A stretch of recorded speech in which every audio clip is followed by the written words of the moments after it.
어떻게 민주주의는 무너지는가? 여러분은 어떤 생각이 드시나요? 민주주의라는 거대한 성벽이 무너질 수 있을까? 그것도 투표라는 합법적 절차를 통해서 여러분이 생각하는 민주주의의 모습은 어떠한가요? 오늘은 이 의문에 대해 천천히 깊이 있게 파헤쳐 보려 합니다. 자, 민주주의는 왜 무너질까요?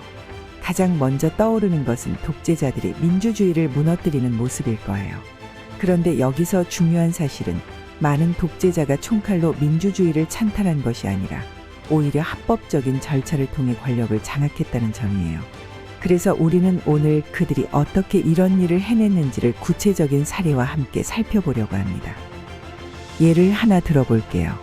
1930년대 독일의 히틀러를 떠올려 보세요. 히틀러는 당시 많은 독일인들에게 나라를 재건할 유일한 희망처럼 보였습니다. 경제적 어려움과 불안 속에서 사람들은 그가 강력한 리더십으로 혼란을 수습해 줄 것이라 믿었죠. 히틀러는 선거를 통해 정권을 잡았고 이후 자신에게 비판적인 사람들을 하나씩 제거해 나가며 민주주의를 붕괴시켰습니다. 독재의 길은 언제나 작은 합법적인 발걸음들로 시작되는 거죠.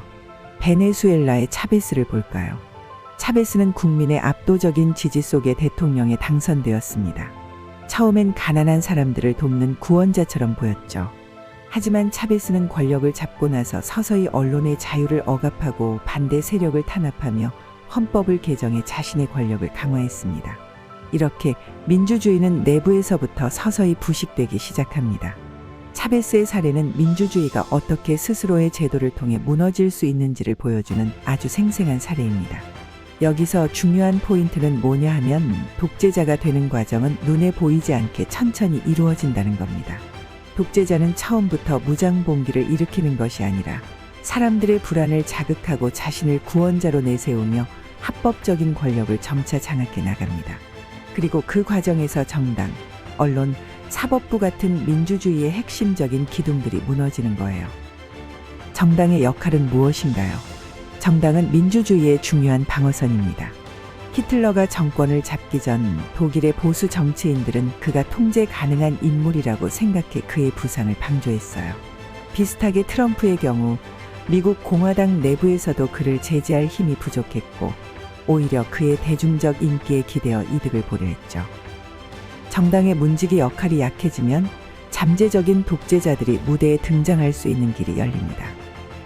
이제 여러분께 질문을 던지고 싶어요. 잠재적 독재자는 어떻게 감지할 수 있을까요? 여기에는 몇 가지 중요한 신호가 있어요. 예를 들어 정치인이 자신을 법 위에 있는 존재로 여기는 태도를 보인다면 그것이 바로 위험 신호입니다. 언론의 자유를 제한하려 하거나 폭력을 정당화하는 발언을 한다면 그 역시 중요한 경고입니다. 잠재적인 독재자들은 이러한 신호들을 통해 점차 본색을 드러냅니다. 그들은 민주주의라는 껍데기를 유지한 채 그 내부를 서서히 잠식해 갑니다. 사실 이러한 현상은 역사 속에서 반복되어 왔습니다. 페루의 후지모리 대통령 역시 비슷한 길을 걸었어요. 그는 경제 위기를 극복할 유일한 대안으로 자신을 내세웠고 결국 쿠데타를 일으켜 의회를 해산하고 언론을 장악했죠. 하지만 그 과정은 국민들에게는 안정을 위한 과정으로 포장되었어요. 민주주의의 붕괴는 이렇게 작은 단계적 변화들을 통해 일어납니다. 최근 연구에 따르면 민주주의의 붕괴는 경제적 불평등과 정치적 양극화가 중요한 역할을 한다고 합니다. 경제적 불평등이 심화될수록 시민들 사이에서 불만이 커지며 이는 곧 극단적인 정치 세력을 지지하는 동기로 이어집니다. 특히 중산층이 무너지고 소수의 엘리트가 부를 독점하게 되면 대중들은 더 나은 대안을 찾아 극단주의적 정치 지도자에게 기회를 주게 되죠. 이러한 경제적 불평등이 민주주의에 미치는 영향은 미국과 유럽을 포함한 여러 나라에서 관찰되었습니다. 예를 들어 2008년 금융위기 이후 많은 유럽 국가에서 극우 정당들이 급성장한 것도 이러한 현상의 일환이라고 볼 수 있습니다. 또한 정치적 양극화 역시 민주주의 붕괴의 중요한 원인으로 지적되고 있습니다. 양극화가 심화되면 정치인들 간의 협력은 점점 어려워지고 상대를 적으로 간주하는 경향이 강해집니다. 이는 정책의 마비를 초래하고 국민들 사이의 실망감과 불만을 키우게 되죠. 이런 상황에서는 민주주의의 중요한 규범인 상호 관용과 제도적 자제가 사라지게 됩니다.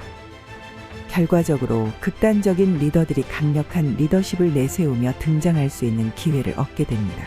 실제로 헝가리의 빅토르 오르반과 터키의 레제프 타이프 에르도안 같은 지도자들이 이러한 정치적 양극화 속에서 지지를 얻고 권력을 강화한 사례들이 있습니다. 민주주의를 지키는 힘은 헌법일까요? 아니면 다른 무엇인가요? 많은 사람들이 헌법이 민주주의의 가장 중요한 보호막이라고 생각합니다. 하지만 스티븐 레비츠키와 데니얼 지블렉 교수는 그렇지 않다고 이야기해요. 그들은 민주주의를 지키는 것은 헌법적 제도가 아니라 상호 관용과 제도적 자제라는 보이지 않는 규범이라고 말합니다. 예를 들어볼까요? 미국의 정치에서 상호 관용이 중요한 역할을 했던 시기가 있었어요. 공화당과 민주당이 서로를 인정하고 극단적인 대립 대신 협력을 선택했을 때 미국 민주주의는 안정적으로 작동할 수 있었습니다. 그러나 이 규범들이 무너지기 시작하면 헌법은 그저 종이 한 장에 불과하게 되죠. 여기서 중요한 교훈은 규범의 중요성입니다. 법과 제도는 그 자체로는 민주주의를 지킬 수 없어요. 법을 어떻게 해석하고 어떻게 적용할 것인가에 대한 사회적 합의와 신뢰가 있어야만 비로소 민주주의는 보호받을 수 있습니다. 규범은 우리 사회가 어떻게 협력하고 어떻게 권력을 나눌 것인가에 대한 약속입니다. 이 약속이 깨질 때 우리는 민주주의의 붕괴를 목격하게 됩니다.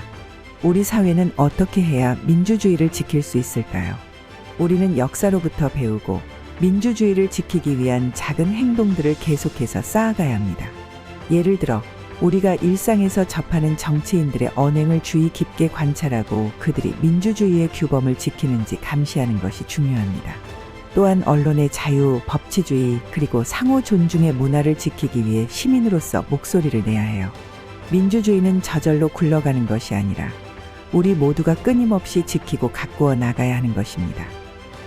제가 오늘 소개해드린 이 모든 이야기는 어떻게 민주주의는 무너지는가라는 책에서 더 깊이 다루어지고 있어요. 이 책의 저자인 스티븐 레비츠키와 데니얼 지블렉 교수는 수년간의 연구를 통해 세계 여러 나라에서 민주주의가 무너진 사례들을 분석하고 그 속에서 우리가 배울 수 있는 교훈들을 제시하고 있습니다. 이 책을 통해 여러분도 민주주의가 얼마나 취약하고 소중한지 깨달을 수 있을 거예요. 지금 이 순간에도 민주주의를 위협하는 여러 신호들이 주변에서 나타나고 있습니다. 우리 모두가 경각심을 가지고 지켜야만 민주주의는 계속해서 유지될 수 있을 것입니다. 여러분도 이 책을 한번 읽어보세요. 읽고 나면 아마도 지금 우리 사회가 어디로 가고 있는지 그리고 우리가 무엇을 해야 할지에 대해 새로운 시각을 가지게 되실 거예요. 민주주의의 소중함을 다시 한번 되새기며 함께 지켜나가길 바랍니다.